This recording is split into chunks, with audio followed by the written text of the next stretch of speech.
नमस्कार, मैं हूं निकिता और आप देख रहे हैं सत्यहिंदी.com। चलिए एक नजर डालते हैं अब तक की सुर्खियों पर। तृणमूल कांग्रेस के राज्यसभा सांसद जवाहर सरकार ने ममता बनर्जी को अपने इस्तीफे की पेशकश की है। उन्होंने एक्स पर लिखा कि मैं आरजीकर अस्पताल में हुए भयानक बलात्कार और हत्याकांड के बाद सबसे सहज जन आंदोलन को पश्चिम बंगाल सरकार द्वारा गलत तरीके से संभालने के कारण सांसद के पद से इस्तीफा दे रहा हूं। उन्होंने लिखा कि मैं राजनीति छोड़ रहा हूं, न्याय के लिए लोगों के संघर्ष में उनके साथ खड़ा होने के लिए मूल्यों के प्रति मेरी प्रतिबद्धता अपरिवर्तित है। जवाहर सरकार ने ममता बनर्जी को सौंपे अपने इस्तीफे में आगे कहा कि राज्यसभा में सांसद के तौर पर पश्चिम बंगाल के प्रतिनिधित्व और पश्चिम बंगाल की समस्याओं को उठाने का मौका देने के लिए आपका धन्यवाद। उन्होंने लिखा कि साल 2022 में ही मैंने सार्वजनिक बयान में कहा था कि राज्य में फैले भ्रष्टाचार के खिलाफ पार्टी और राज्य सरकार को कार्रवाई करनी चाहिए। उसके बाद मुझे वरिष्ठ नेताओं ने धमकाया, लेकिन मैंने उस वक्त इस्तीफा नहीं दिया क्योंकि मुझे लगा था कि आप इसके खिलाफ जरूर कुछ करेंगी। इसने न केवल मुझे बल्कि पश्चिम बंगाल की जनता को भी दुख पहुंचाया है। सरकार ने ममता को लिखा कि मैं पश्चिम बंगाल से संबंधित मुद्दों पर आपसे मिलकर बात करना चाहता था, मगर मौका नहीं मिला। टीएमसी के राज्यसभा सांसद जवाहर सरकार के इस्तीफे पर टीएमसी नेता कुणाल घोष ने कहा कि जवाहर सरकार एक सम्मानित व्यक्ति हैं। वह देश के सर्वश्रेष्ठ नौकरशाहों में से एक हैं। यह उनका निजी फैसला है, उनका निजी पत्र है। मैं इस पर टिप्पणी नहीं कर सकता। उन्हें अपने बारे में कोई भी फैसला लेने का पूरा अधिकार है। हम सिर्फ इतना कहना चाहते हैं कि हम भी उनके पत्र की भावना और सवालों से सहमत हैं। हम समाज की भावना के साथ हैं, लेकिन जो उनका रुख है वह उनका निजी फैसला है। कुणाल घोष ने आगे कहा कि मैं टीएमसी का सिपाही हूं। ममता बनर्जी और अभिषेक बनर्जी के नेतृत्व में पार्टी ऐसा सकारात्मक फैसला लेगी कि समाज के आक्रोश सवालों का जवाब प्रशासन के सकारात्मक कदम से मिले। हम भी न्याय की मांग करते हैं। उन्होंने कहा कि जवाहर सरकार का फैसला उनका अधिकार है। हम इस पर टिप्पणी नहीं कर सकते। हम समाज के साथ खड़े हैं। हम भी न्याय की मांग करते हैं।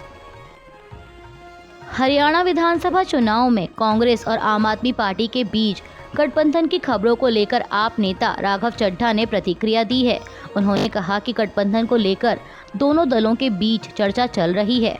बातचीत सकारात्मक वातावरण में चल रही है और दोनों दलों का यह प्रयास है कि प्रत्याशियों की तमाम राजनीतिक महत्वाकांक्षाओं को दरकिनार कर एकजुट होकर मजबूती से हरियाणा के हित में और हरियाणा के लोगों की मांग के अनुसार मिलकर चुनाव लड़ा जाए। राघव चड्ढा ने कहा कि कौन सी सीटें होंगी, कितनी सीटें होंगी, इसको लेकर मैं बॉल बाय बॉल कमेंट्री नहीं कर सकता हूं। कमरे के भीतर जो भी चर्चाएं चल रही हैं, उनसे निकलने वाले निष्कर्ष को साझा किया जाएगा। आप नेता ने बताया कि गठबंधन को लेकर दोनों दलों में आरजू भी है, हसरत भी है और उम्मीद भी है।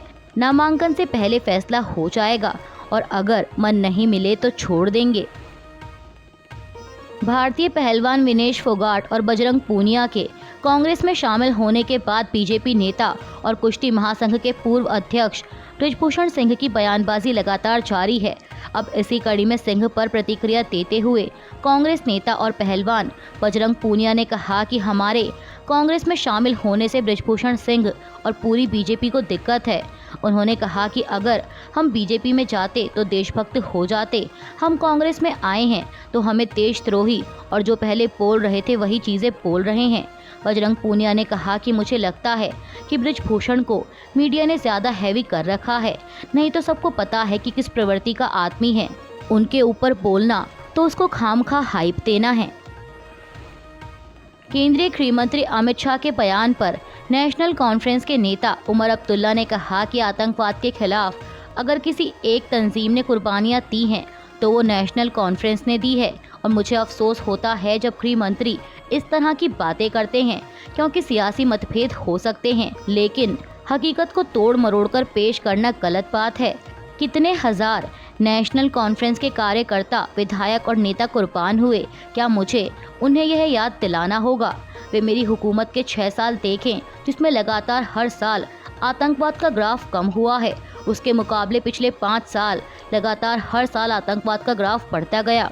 जम्मू में आतंकवाद को नई शुरुआत मौजूदा हुकूमत ने दी। जहां देखो वहां आतंकवाद का असर देखने को मिल रहा है, लेकिन आने वाली जो नेशनल कॉन्फ्रेंस और कांग्रेस की हुकूमत होगी, हमें मिलकर इस हालात में बदलाव लाने होंगे।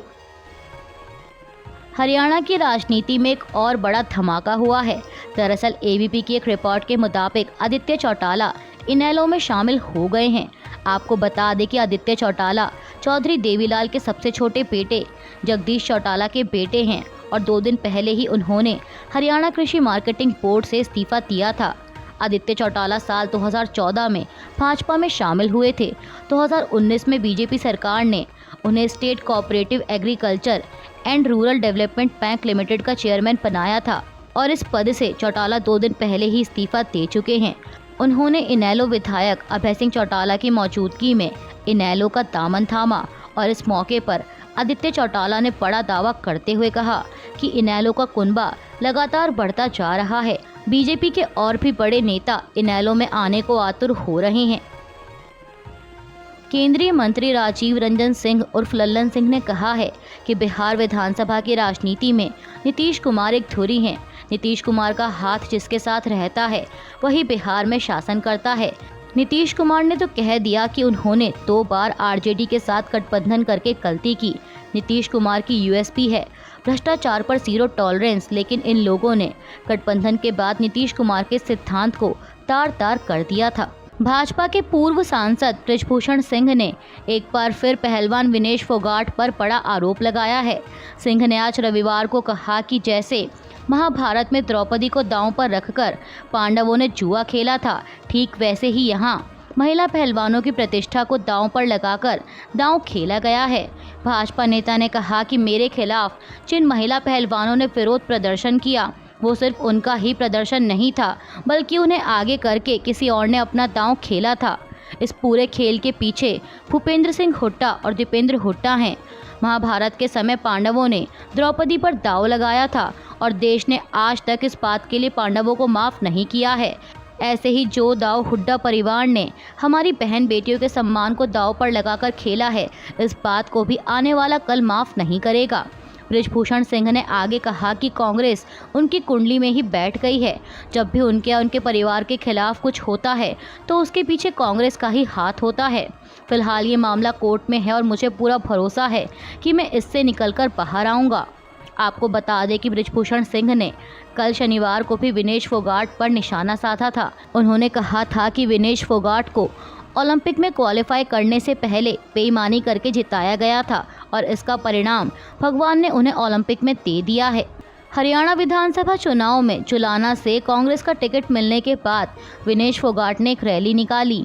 इस रैली में उन्होंने बृजभूषण सिंह के लगाए गए आरोपों का जवाब दिया। विनेश ने कहा कि जनता ने ही मुझे कुश्ती में जिताया है और वो ही मुझे राजनीति में भी पार लगाएगी। बृजभूषण के आरोपों पर उन्होंने कहा कि वे देश नहीं हैं, मेरा देश मेरे साथ खड़ा है, मेरे लिए उनका कोई वजूद नहीं है। आपको बता दें कि बृजभूषण सिंह महिला पहलवानों के यौन शोषण के मामले में अभियुक्त हैं। भाजपा ने आगामी जम्मू कश्मीर विधानसभा चुनाव के लिए अपने 6 उम्मीदवारों की छठी लिस्ट जारी कर दी है।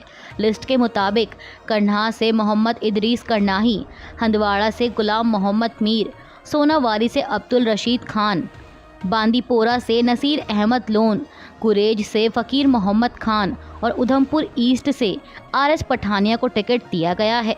नेशनल कॉन्फ्रेंस के अध्यक्ष फारूक अब्दुल्ला ने एएनआई से बात करते हुए भाजपा पर तीखा हमला बोला है। उन्होंने कहा कि वे नेशनल कॉन्फ्रेंस से डरते हैं, इसीलिए वे हर तरह से पार्टी को बदनाम करने की कोशिश करते हैं, लेकिन हम जीतेंगे।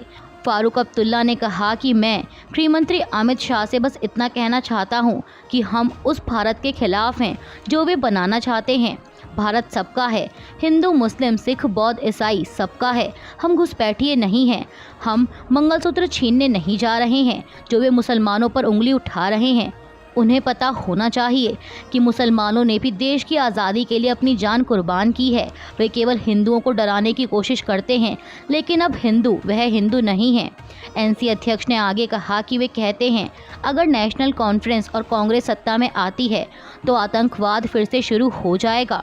उन्होंने कहा कि मैं उनसे पूछता हूं कि जब उन्होंने अनुच्छेद 370 को ख़त्म किया तो क्या आतंकवाद खत्म हो गया? हरियाणा विधानसभा चुनाव से पहले बीजेपी को एक और बड़ा झटका लग सकता है। दरअसल मीडिया रिपोर्ट्स के मुताबिक जाने माने गायक कन्हैया मित्तल टिकट नहीं मिलने से नाराज हैं और खबर है कि वह कांग्रेस में शामिल हो सकते हैं।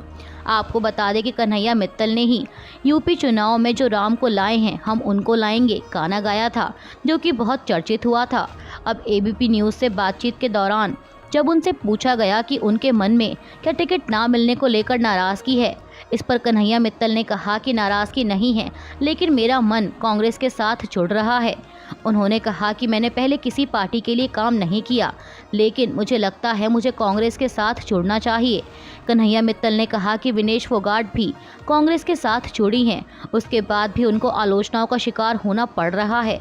मुझे लगता है कि कहीं ना कहीं हमें उनके समर्थन के साथ ऐसी पार्टी का साथ देना चाहिए।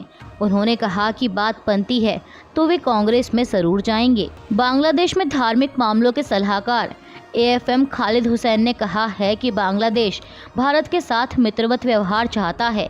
Bangladeshi news channel Dhaka Tribune के मुताबिक खालिद हुसैन ने कहा कि जो भी लोग प्रार्थना स्थल पर हमले कर रहे हैं वे मानवता के दुश्मन हैं, वे अपराधी हैं और उनको तय कानूनों के मुताबिक सज़ा दी जाएगी। खालिद हुसैन ने घोषणा करते हुए कहा कि दुर्गा पूजा के दौरान मदरसा छात्रों के साथ स्थानीय लोग किसी भी तरह की तोड़फोड़ या हमले को रोकने के लिए मंदिरों की रखवाली करेंगे। उन्होंने साथ ही यह भी कहा कि मदरसा के छात्र किसी भी तरह के आतंकवाद में कभी शामिल नहीं होते, यह उनके खिलाफ पिछली सरकार का फैलाया गया षड्यंत्र है। असम के मुख्यमंत्री हेमंत बिस्वा शर्मा ने कहा है कि राज्य में आधार कार्ड के लिए आवेदन करने वालों को अपनी एनआरसी आवेदन रसीद संख्या जमा करनी होगी। असम सीएम ने एक्स पर एक पोस्ट में लिखा कि असम के कुछ विशेष जिलों में जनसंख्या से अधिक लोगों ने आधार कार्ड का आवेदन किया, इसीलिए हम उन्हें आधार कार्ड देंगे जिसके पास एनआरसी नंबर हो, ताकि घुसपैठियों को नागरिकता ना मिले। उन्होंने एक प्रेस कॉन्फ्रेंस के दौरान भी कहा कि आधार कार्ड के लिए आवेदनों की संख्या जनसंख्या से अधिक है, यह इंगित करता है कि संदिग्ध नागरिक हैं। इसलिए हमने निर्णय लिया है कि नए आवेदकों को अपनी एनआरसी आवेदन रसीद संख्या जमा करानी होगी। बीते 1 साल से अधिक समय से जातीय हिंसा की आग में झुलस रहे देश के पूर्वोत्तर राज्य मणिपुर के जिरीबाम जिले में कल शनिवार को ताज़ा हिंसा में 5 लोगों की मौत हो गई। पुलिस के अनुसार उग्रवादियों ने जिला मुख्यालय से करीब 5 किलोमीटर दूर एक सुनसान जगह पर अकेले रहने वाले एक व्यक्ति के घर में घुसकर उसे सोते समय गोली मार दी। पुलिस ने बताया कि हत्या के बाद जिला मुख्यालय से करीब 7 किलोमीटर दूर पहाड़ियों में युद्धरत समुदायों के लोगों के बीच भारी गोलीबारी हुई, जिसमें 3 पहाड़ी उग्रवादियों सहित 4 हथियारबंद लोगों की मौत हो गई। अभी के लिए बस इतना ही। बाकी की खबरों के लिए बने रहिए सत्यहिंदी.com के साथ।